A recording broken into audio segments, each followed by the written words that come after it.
And I yield time to Congressman Cartwright from Pennsylvania.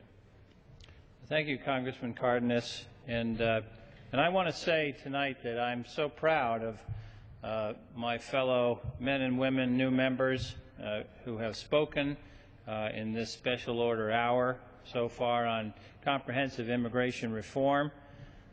You know, it is obvious from the comments we've heard so far that the economic benefits of immigration reform are irrefutable.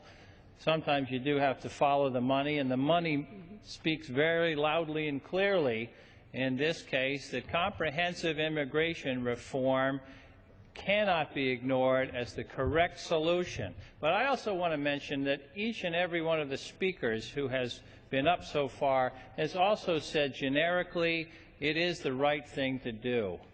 And I want to touch on that, if I may, this evening. You know, in my own faith tradition, when we think about what the right thing to do is, we look to the Bible, we look to the good book. And in my mind, one of the most important passages in the Bible describes what happens on the last judgment day. And it goes something like this: when the Son of Man returns in all his glory, escorted by the angels, then he will take his seat on the throne of glory.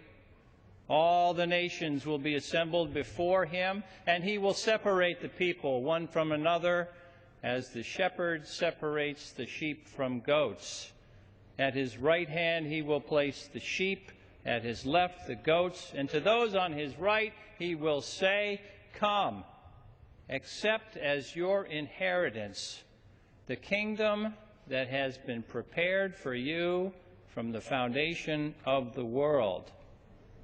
For when I was hungry, you fed me. When I was thirsty, you gave me drink. When I was a stranger, you welcomed me." This passage could not be more clear on the moral imperative of the day when we talk about comprehensive immigration reform. It isn't just that comprehensive immigration reform will reduce our deficit. It isn't just that comprehensive immigration reform will strengthen our Social Security and our Medicare systems. It isn't just that comprehensive immigration reform will increase our gross domestic product and strengthen our American economy. No, more than that, at the heart of our moral fiber, we know comprehensive immigration reform is the right thing to do. I yield back. Thank you, Mr. Cardenas.